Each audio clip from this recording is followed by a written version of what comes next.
How much did you pay for the suit you'll be wearing? Oh, I don't pay for suits. My suits are on the house, or the house burns down. Hello and welcome back to Fact Me Up channel. In today's video we're uncovering 11 mind-blowing facts about the Shelby family and their razor-sharp gang. From the backstreets of Birmingham to the smoke-filled rooms, get ready for some Peaky Blinders revelations. Join us as we spill the beans on the hidden secrets and historical inspirations behind the show that's got us all peaky with excitement. Cillian Murphy had smoked over 3,000 cigarettes over the course of filming just by the end of Series 2 of Peaky Blinders. His count by the end of filming would amount to around 6,000 cigarettes on set. However, he has informed reporters that he smoked herbal cigarettes that don't contain tobacco or nicotine, and hence aren't addictive. Early in the casting process, series showrunner Stephen Knight met both Jason Statham and Cillian Murphy in Los Angeles to discuss the key role of Thomas Shelby. Initially, Knight had instantly opted for Statham due to his imposing presence. I watched the woman I love get tossed from a plane and hit by another plane, mid-air. But later changed his mind and went for Murphy after he received a text from him, "Remember, I'm an actor," that ultimately convinced him to reconsider. David Bowie was a huge fan of the show and gave permission for music from his final album to be featured in the third season of the series. The show's creator Stephen Knight revealed, "I got in touch with his people, who came back straight away and said he was a big fan." Bowie later sent a representative from his label to provide an early hearing of his final album Blackstar a week before its existence was made public. And then on the following Tuesday we heard that he'd passed away.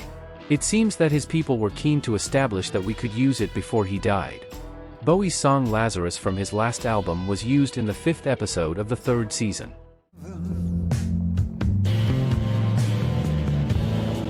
I've got scars that can't be seen. The popular story behind the name Peaky Blinders suggests that the gang members would stitch disposable razor blades into the peaks of their flat caps, which could then be used as weapons. However, as the Gillette Company introduced the first replaceable safety razor system in 1903 in the United States, the first factory manufacturing them in Great Britain opened in 1908, and the origins of Peaky Blinders subculture can be traced back to the 1850s, therefore, the idea of the origin of the name is considered unrealistic. Birmingham historian Carl Chin actually believes that the name Peaky Blinders is a reference to the gang's sartorial elegance. He says the popular usage of peaky at the time referred to any flat cap with a peak, and blinder was a familiar Birmingham slang term to describe something or someone of dapper appearance. The real Peaky Blinders were unlikely to carry razor blades in their hats since they were considered a luxury item and too expensive for the gang to own. The idea of the razor blades hidden in caps has its roots in John Douglas' novel A Walk Down Summer Lane. He described that members of the gang with razor blades sewn into their caps would headbutt enemies to potentially blind them, or the caps would be used to slash foreheads, causing blood to pour down into the eyes of their enemies, temporarily blinding them.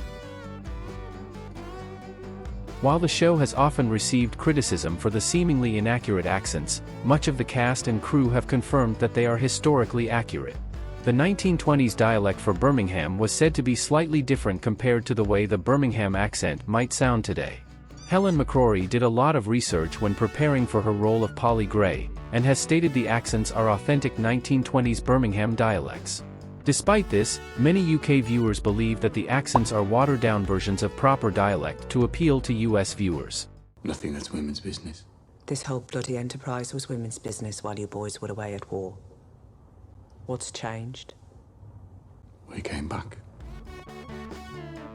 The famous distinctive walk of Tommy Shelby when he walks exaggeratedly with his arms and chest wide open was created by Cillian Murphy. He crafted this particular gait to portray Shelby's confidence and power. Murphy got so used to walking like Shelby that it became a habit, and he continued walking in a similar manner even outside of filming at home, until his wife said, "Stop walking like that." Despite what the show depicts, the Peaky Blinders were actually strongest in the 1890s, and not in 1920s. Historical records suggest that by the 1920s, the predominant gang in Birmingham was the Birmingham Boys, which had its roots in the pre-war Birmingham Boys gang. They gain notoriety for their criminal activities and control over various illicit operations in the city. In the series, Thomas Shelby actually kills William Billy Kimber, the head of the Birmingham boys. Go home to your families. Cillian Murphy's transformation for his role as Tommy Shelby in Peaky Blinders was quite striking, especially the signature haircut. He shaved his hair off and adopted a distinctive look that became synonymous with the character. Murphy's own children seem to have had a strong reaction to their father's appearance, expressing their shock and horror at the dramatic change. "When it's done, you look like you're going to rob a post office. My kids were horrified," he admitted. Tommy Shelby's cigarette ritual involves a unique touch. He rubs the cigarette on his lips before smoking. This unconventional move prevented cigarettes from sticking to his lips during the bad habit. Murphy said during an interview, "That just became this sort of idiosyncrasy, but it was out of necessity, because otherwise the cigarettes would stick to my lip and I just kept doing it and it became a Tommy thing." Peaky Blinders marks the fourth collaboration between Cillian Murphy and Tom Hardy, showcasing their chemistry and talent on screen. They have previously worked together in Inception, Dark Knight Rises and Dunkirk, which, interestingly, are all Christopher Nolan movies.